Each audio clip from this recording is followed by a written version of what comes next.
In preparation for today's session, I was a little bit skeptical because I went where anyone who knows nothing about CCTV and AI, I went immediately down a spiral of they're going to be looking at me in the shower, which was quite a scary thought. And it descended into something where I had to go and do a little bit of work and investigation. And luckily, Stephanie and Jason took us through quite a lot in the preparation and just opened my eyes to just how wide the gambit of CCTV and capturing information is.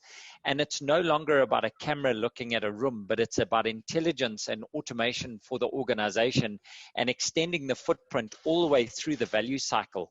I was blown away by what the technology offers. And I'm so glad that we've got Stephanie and Jason who can just give us a grounding so that we're all on the same page before we start to ask questions, because all the stupid questions have already been asked by me. So therefore, I would encourage you to ask any other questions. They'll be much cleverer than what I was asking regarding where this technology can be used.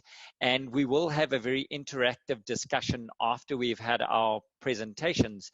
And we're going to be starting with Stephanie, who has many years, not that many years, Stephanie, but many years specializing in connected environments. And Stephanie has the ability to sit in our shoes.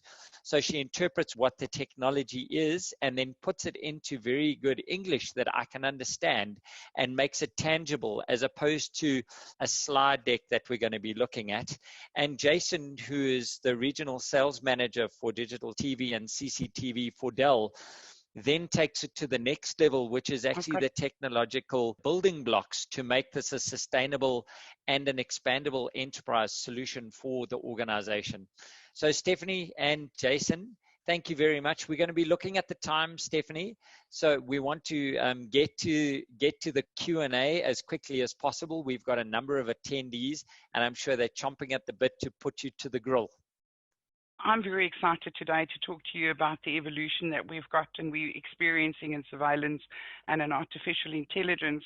I think for me, the most important thing is that we can see that the camera has changed completely.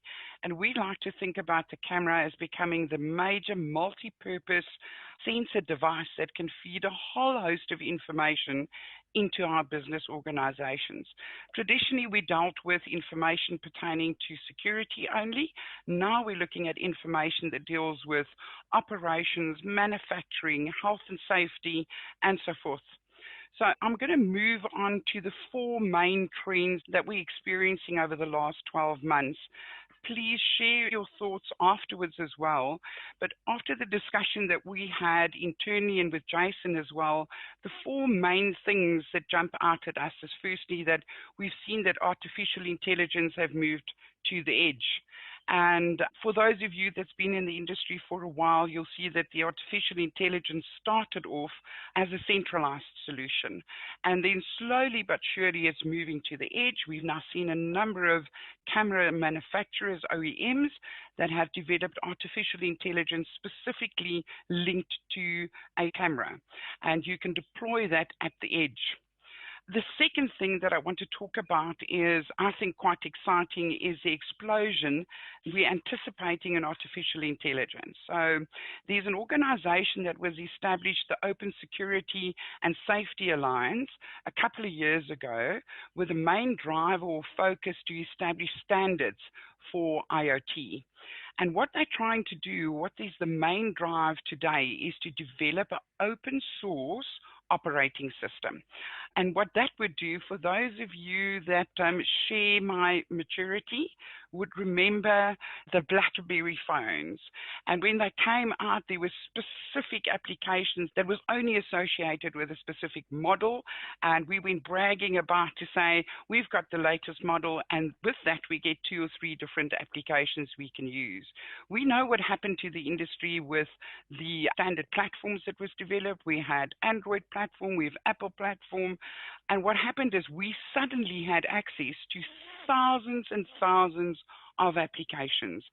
And we, as consumers, could choose what we wanted. And we are going to experience exactly the same thing in terms of surveillance and artificial intelligence. Once we've got this open platform, we believe that the barriers of entries will disappear and we'll suddenly have access to thousands of applications independent of our various OEMs.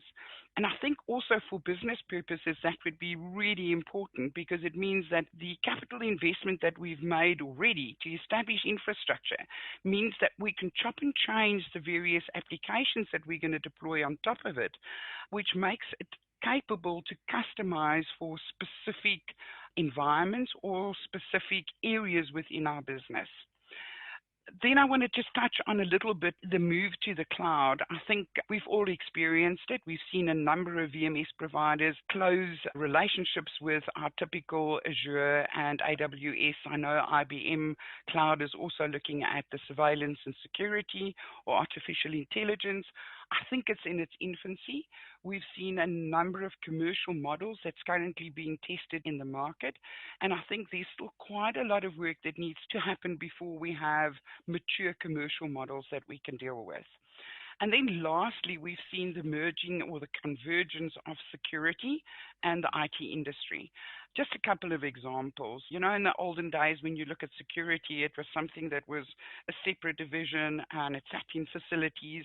Today, we see a whole host of engagement between IT and security. We're just looking at endpoint securities. We're looking at the vulnerabilities. We're looking at WAN networks in terms of optimizing bandwidth. We're looking at the workload evaluation, as Jason said, in terms of moving some of that workload into the cloud. So we anticipate that that organizational model will change over time. Stephanie, before you go to your next slide, Jose asked a question, which is, do the systems integrate the mobile devices into the surveillance to contextualize some ad hoc videos to lever the system AI? And I think you've given us the answer, which is an explosive yes, but do you want to expand on it or are you going to come to it later? I can show some examples, Daniel, but I think that it depends on which applications it is. But the whole idea is in this centralized platform, and I'll share a little bit more detail about that. It's essential that in the choice of that standardized or VMS platform, that when we choose a platform, we think about the integration of the future. And if we close that platform off, it's going to be incredibly difficult for us to expand as new features and functions becomes available. So, Jose, to answer your question, the answer is yes. And that's a sales yes. The caveat is that you've got the right people architecting the solution and that can anticipate where you're going. So this predictive analytics and promoting action is what we should be demanding from people like Jason and Steph. So just to expand on that question very quickly, you know, like Steph has said, you have to make sure that your system that you choose, your partner that you choose, has that ability in their VMS. But you know, we can push video down to the mobile device or we can pull video from the mobile device. So your guy on site, if he's a security guard, if he's the ops manager or whatever, he can go live on his mobile device and that will stream into the video system as well. So that's something to keep in mind. Perfect. And it's not just video. I mean, Jason, we can get to the point where we only show alerts. I think the most important thing for me is companies all over has made a massive capital investment in terms of establishing networks, storage and compute. They've got devices, access control, fire detection. All of those components need to ultimately integrate into your video management. Or now, today, we talk about a data management system. You'll see on the far right-hand side of the screen, in most of the implementations we've done, we've seen that the bottom part of the infrastructure readiness is approximately 80% of the costs of deploying a solution.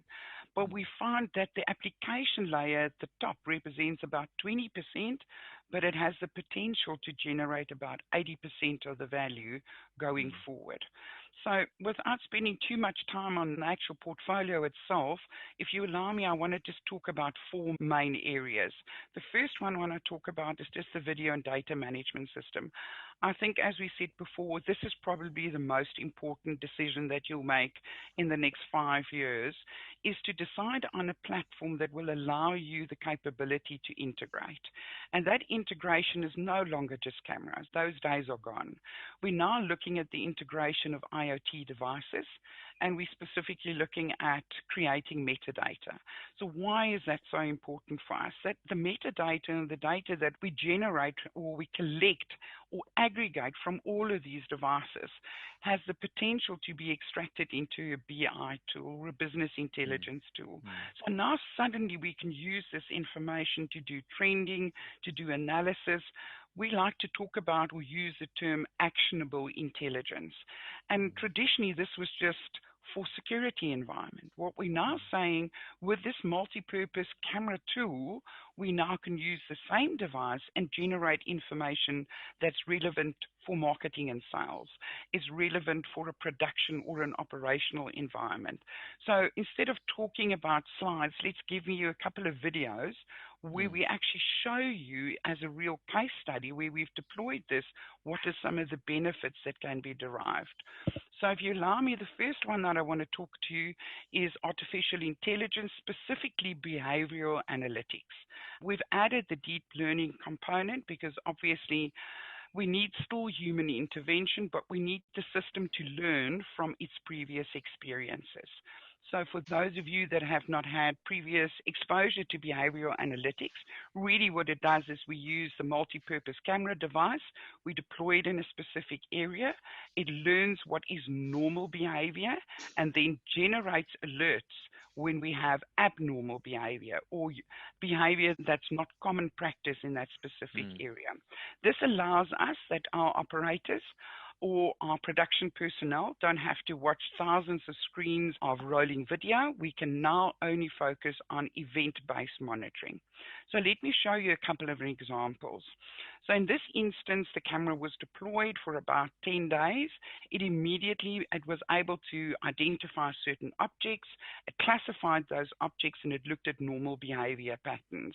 You'll see at the bottom end of the screen, it immediately picked up the car that was busy making a U-turn. I know maybe that's not a really good example for South Africa, but it is just I'd be famous.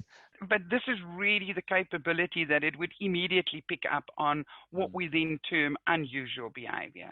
Just another example that we had, it immediately picked up the adjacency of the vehicle and the person, and that could be, potential accident or a hijacking, but it would immediately generate the alert for you. This is just another example. This specific area was identified as a no-go zone, and it would immediately trigger a notification. This is in a production environment. Just another example. We also can pick up stoppages in a production chain. So immediately that would generate an alert for you, and it can trigger the corrective action that's needed.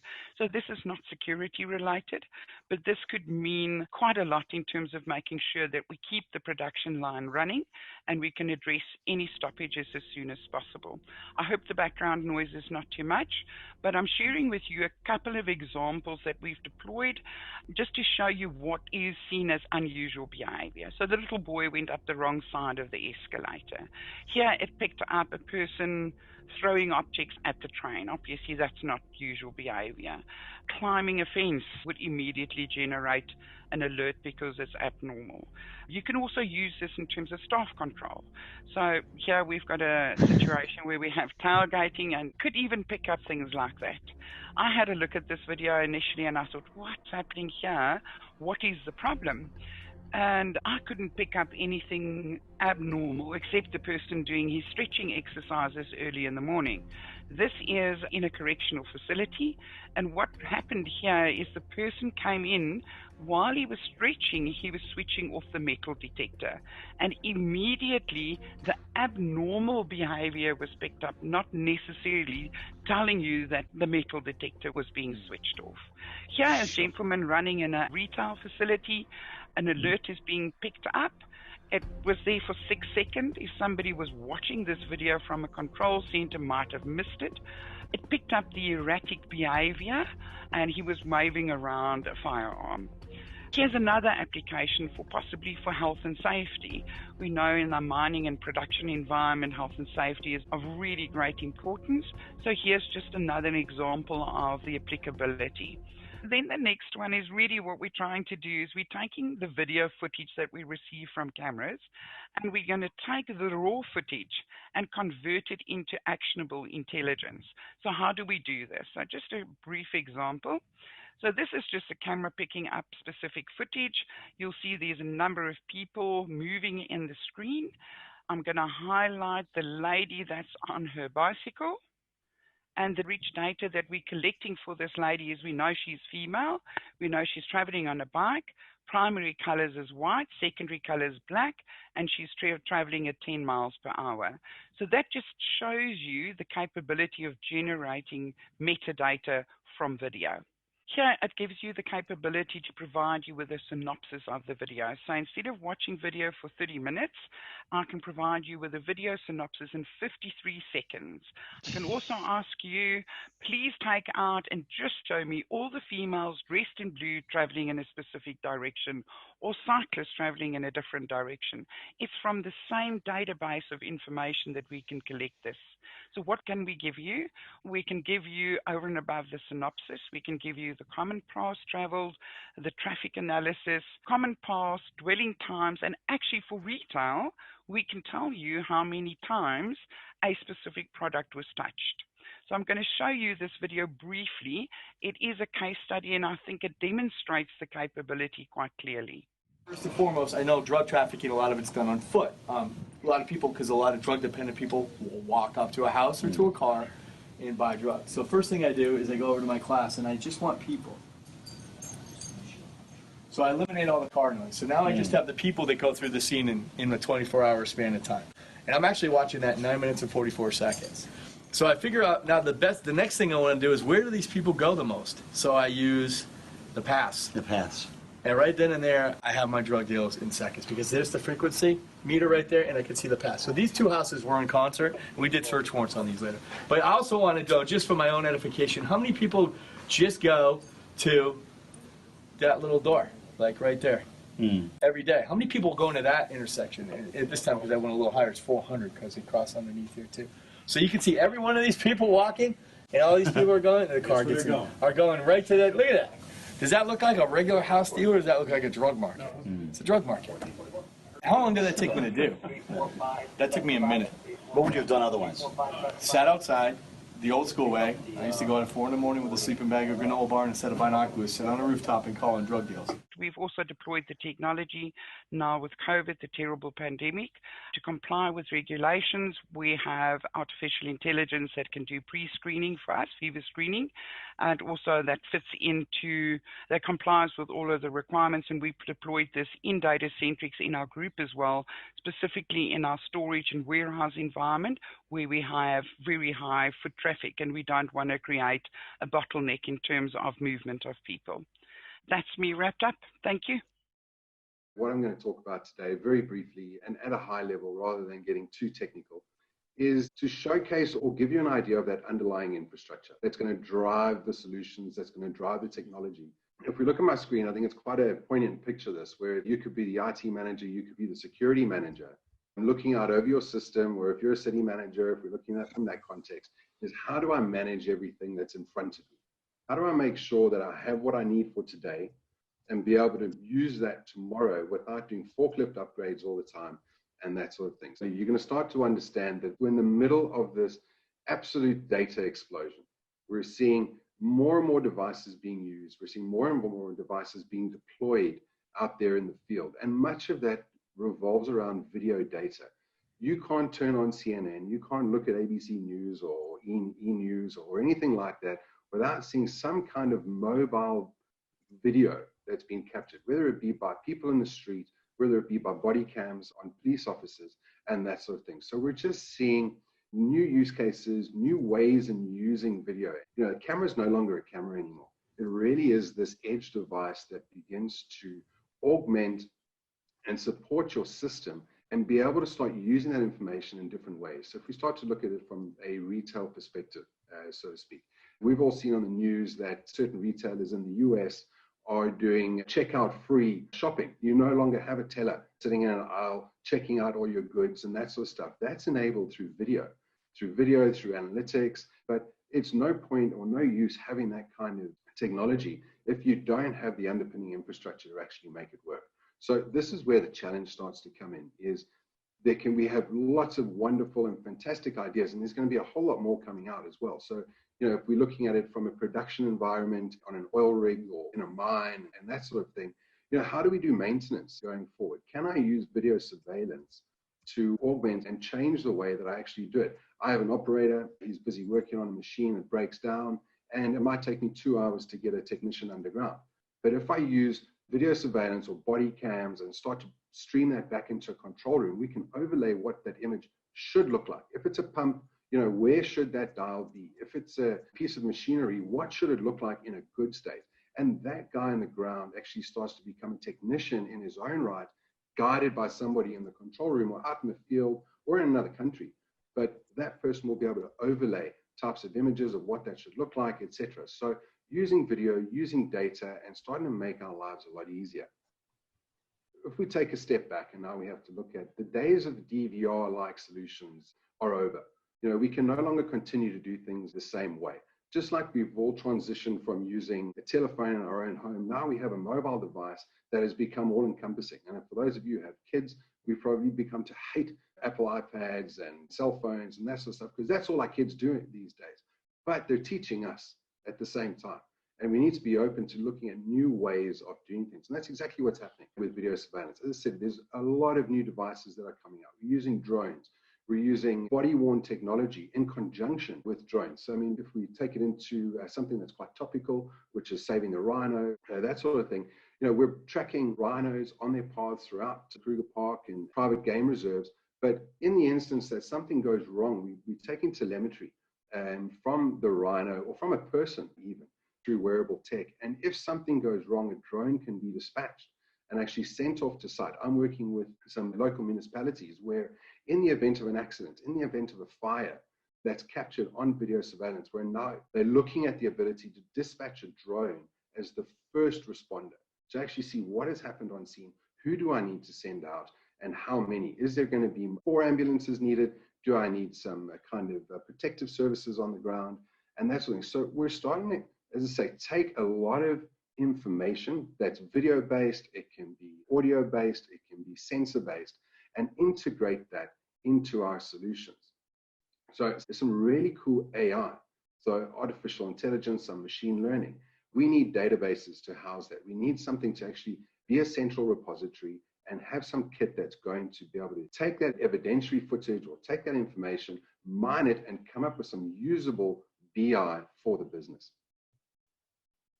So with that comes challenges. If we continue doing things the way that we do today, if I take a step back and say, well, the way that we've always done it in video surveillance or in security is I have a DVR and NVR for my video recording. Then I have another system that's going to run my access control. Then I have another system that's going to run my alarm systems. Then I'm going to have something that, if I'm really, really cool and awesome, I'm going to have building management. Start looking at what my water flow is, what my electrical usage is, and that sort of stuff. But what happens in the data center is that we have server after server after server after server. So for an IT manager, or for a security guy, he's like, I don't know how to manage this. I don't know how to look after it. It's too much work. It becomes a nightmare. But then also when I want to scale, going back to the board or going back to business and saying, guys, I need another 2 million, 3 million Rand to be able to put in our access control system.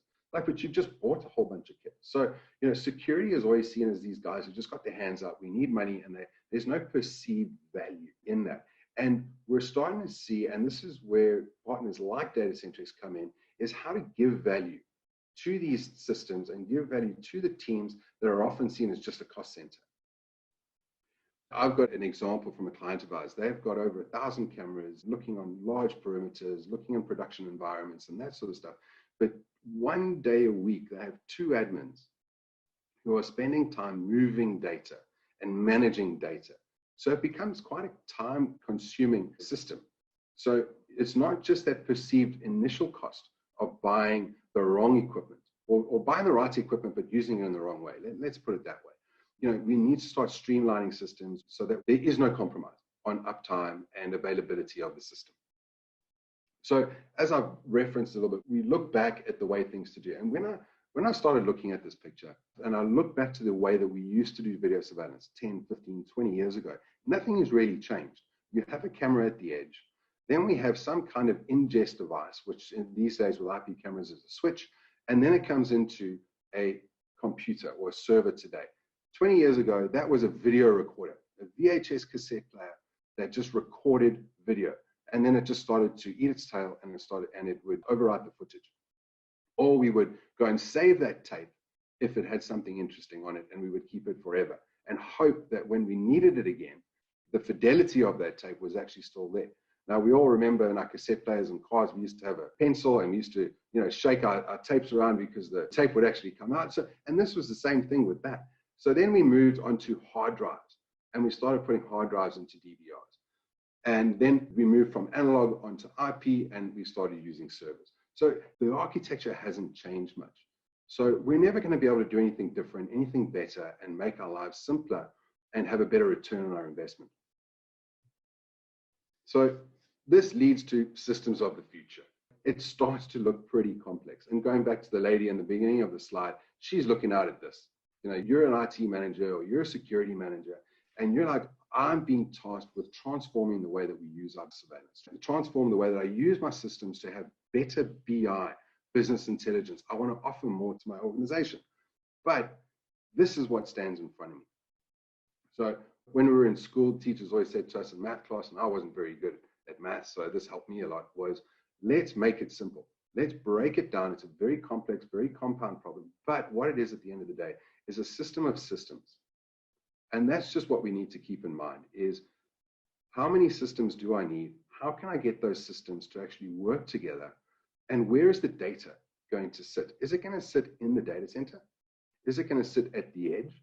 Is it going to sit somewhere in between? And what am I going to do with the data at those different points? I can do edge analytics. I can send back the redacted data that I need back into the data center and do some more crunching there.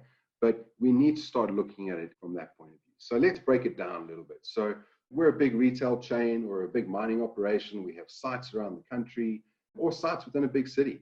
And instead of having to put everything all in one place, we can now start to distribute that architecture. So if we look at the edge where the cameras would always reside, we can start to look at things like our Power Edge, our XE series, or our normal workstations, where we can start to ingest that data. Using our XE series GPU-enabled servers, we're now able to start to run a lot of that analytics rather than bringing everything back into the data center, which is saving money, saving time, allowing us to be more proactive in our system. So as I say, we need to break it down. And I think that's the point, is don't be overwhelmed by these systems of systems. Between a company like Datacentrix, between Dell, we're able to take those, break it down, make it simple, make them friendly and not scary anymore. So we have the right resources in place, which I'll get to in a minute as well. So what are we looking at for tomorrow?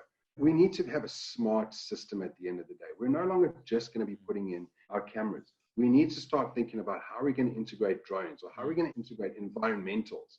Okay, so there's a lot more data that's going to start coming in. So we need to have fit for purpose design. You need to understand what your end state is or what your business requirements are. And then we come and get involved with you and start to scope that and outline the types of technologies, the types of solutions that you're going to be using for that. One of the biggest challenges that we had, if I look back at the current way of doing things, is, I'm a security manager. I have 1,000 cameras or 500 cameras. I say to my integrator, how many cameras can you put on a server? Well, okay, that's it's a how long is a piece of string kind of question. But generally we have about 60 to 100 cameras going on a server.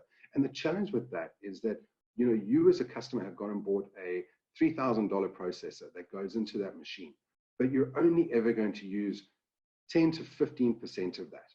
When we look and see what the actual utilization is of video surveillance appliances, it's very, very low on RAM, very, very low on CPU. Yet we have to go and buy, fairly robust CPUs to make sure that we can run the system, or that server only comes with those types of processors because I want, lots of storage behind it. So what happens is, and as I say, we have this data center sprawl. We have racks and racks of equipment. I've been into control rooms where they literally have 10 or 12 different racks full of servers because either they want redundancy or they have a limited capacity as to how many cameras they can actually run on that server.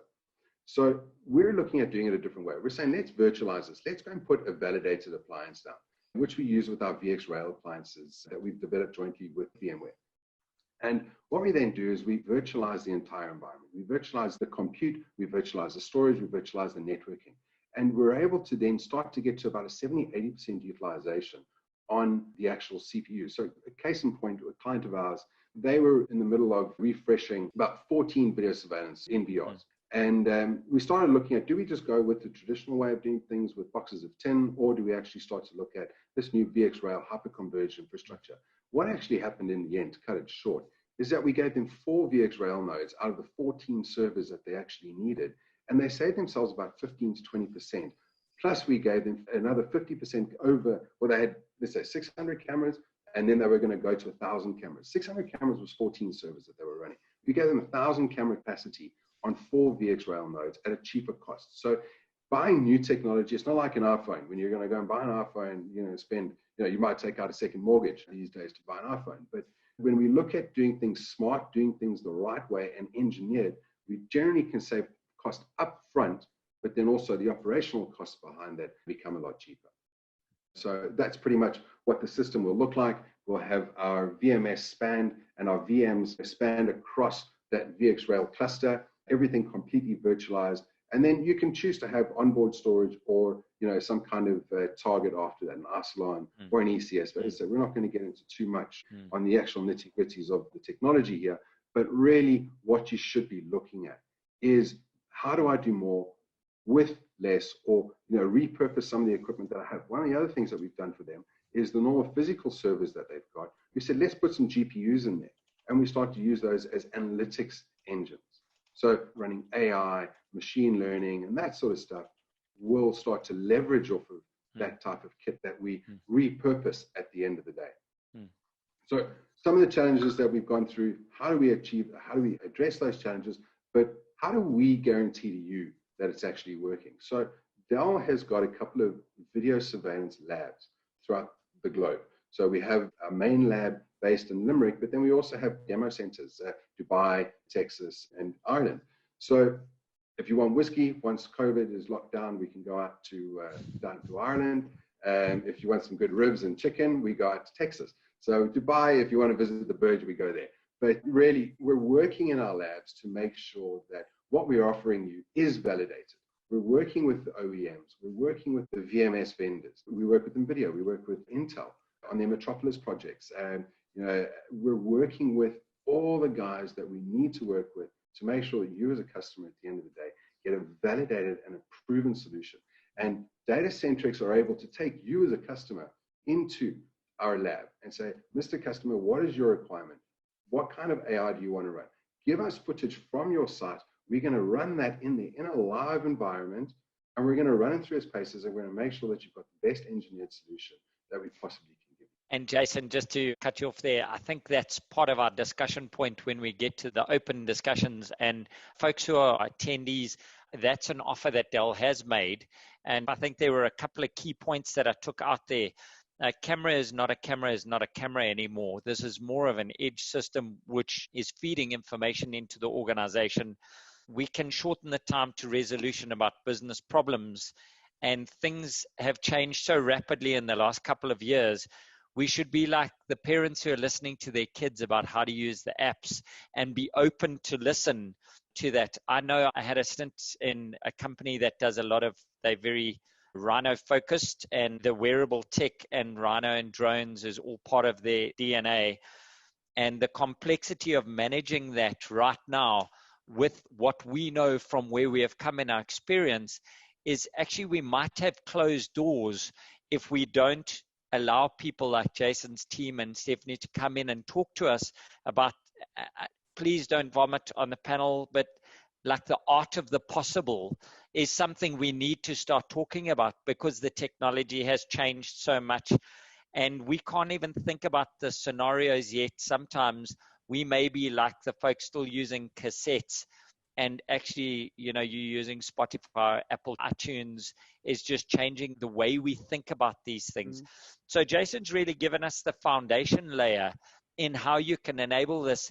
And for the CIOs on our attendees, this is not a throwaway and replace solution either.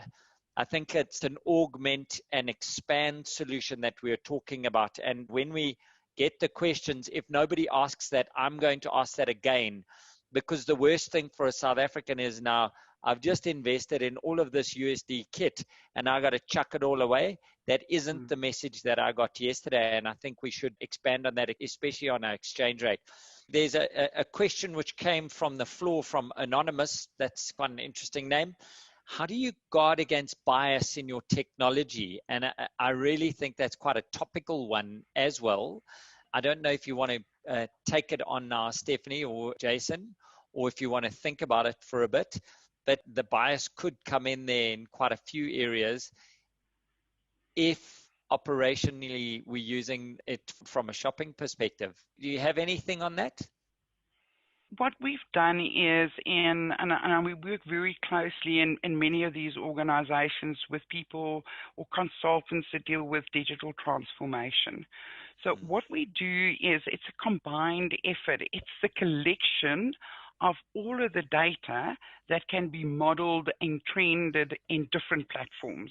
So we are the collection of data, and we then usually imported that into whatever BI or digital transformation tool that would be used for trending and analysis.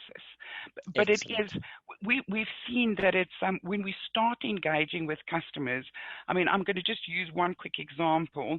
When we deployed this in a mining environment, we deployed it in a large pit, and we basically just deployed it to have a look at object recognition. So we wanted to make sure that there wasn't any people in the pit just before blasting. But when we got all the business divisions together, we had security people asking, can we identify the speed of the vehicle so that they know about potential go slows, which have an impact on operations. Then we had to put on a camera to look inside the vehicle to see what is the quality of the material. We needed to count the number of trips because that ties back to the operations and the income of the day. So we have found that when we start talking within an organization, it may start off as a security-based conversation, and as we pull in the different divisions, those divisions come with the typical questions, and what we're doing is we're generating information that will be used in different BI tools. I hope that answers the question. Absolutely. Jason, I could see you were chomping. You wanted to make an answer there as well? Look, I mean, just on bias, I guess, the data itself isn't biased.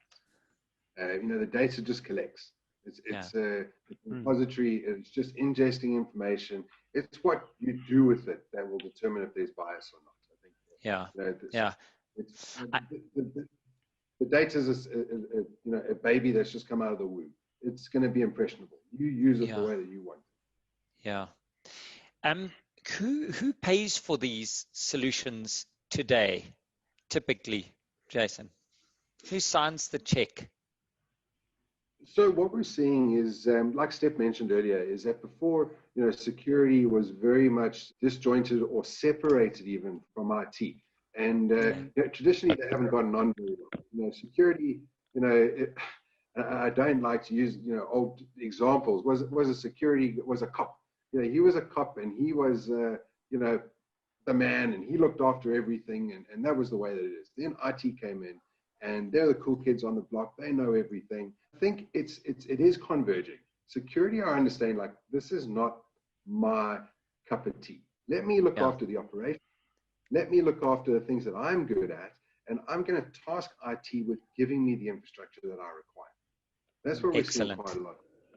Excellent. So you see, Stephanie, do you see a seat at the table for marketing and for sales when you're putting these solutions together? No, definitely.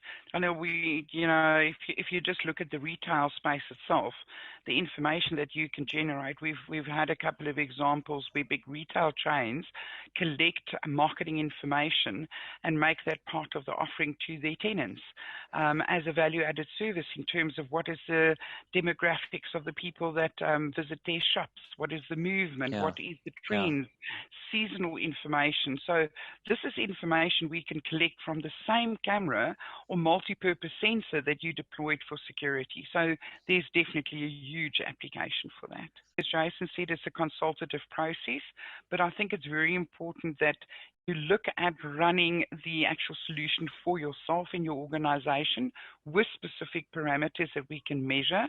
Because what we've seen is the minute that you've deployed it on a site, the actual use cases change. And the information that you can collect and the validity of the actual test itself changes completely. So it is definitely a consultative process. Excellent. We've had quite a technical question asked here, which was the mention about using VxRail as HCI solution, but no mention on NVIDIA GPU hardware acceleration on video encoding to bring the XRail load down. Yeah, I kind of get it. Yeah, that Spanish talk only happens to me at 2 o'clock in the morning after a lot of a lockdown. So I don't know if you want to take that with 4 minutes left. I'm happy if you do. I can take that pretty quickly. So the VxRail is a hyperconverged environment that we're sort of promoting as this ready solution for IoT and video surveillance. And what we can do there is we can either incorporate GPU-based nodes into that VxRail cluster, or we can take that GPU appliance outside of that cluster and run the AI on dedicated. And we look at doing it both ways. Neither one is 100% better than the other. And it all comes down to customer preference at the end of the day. So the answer is we can do it. Excellent. So what you've just done there is you've just proved that there is a stratification and there's a place for the deep technical guys, and they still needed there to architect the solution. And then there's this layer up above, which is more of the business folk who are saying, let's use this data intelligently to increase throughput, get customers through the door, keep them there, keep our people alive, keep them operating, and let's be a company of the future. And, you know, I've seen a lot of digital transformation projects which start with great objectives and on the wall and all these big plans. And what you guys are doing is just taking it from the edge and saying, let's transform the business slowly, before they know it, they're living in the digital age. It's quite exciting. So we've got 4 minutes. I'm going to give Jason 2 minutes to wrap up. I think, you know, really what we want to promote here is that Dell's not just a tin company. We're not just out there trying to push some disks and some CPUs and that sort of thing. You know, our division is quite a unique division within the Merat region. We're there to engineer solutions. We have subject matter experts, whether it be IoT, video surveillance, body-worn cameras, BI, and all that sort of thing. We've got those people to draw on. And that's what we're asking, is to get in front of the client with a partner like Datacentrix and say, guys, how do we help you? How do we fix your problems? Steph? Just to reiterate what Jason is saying, and I think that for me, the main message is really that surveillance has changed from where we come from, and it has now the power to take information from all of these sensors and generate actionable intelligence. And we're welcome to engage with you. I think it's very, very important to define your business problem as your first objective, and then see where the information can be collected from to give you the necessary trends to take the right decisions. Thank you. Thank you. From my side, it's really been a great experience to facilitate this. I wish we were around a table together. It would have been a lot nicer, but the fact that we can share this, really my learning has gone through the roof. I probably wouldn't have attended this call because I didn't know anything about anything. And thank you for sharing your knowledge about what it is. And if I was a marketing director, I would want to be on the next call because I think there's untapped potential. To you folk who are keeping us safe in the CCTV and the surveillance cameras already, thank you for everything that you've done. There's new tech out there. Go and buy some of it and enhance your operations even more. And then lastly, thank you for allowing me to be part of today.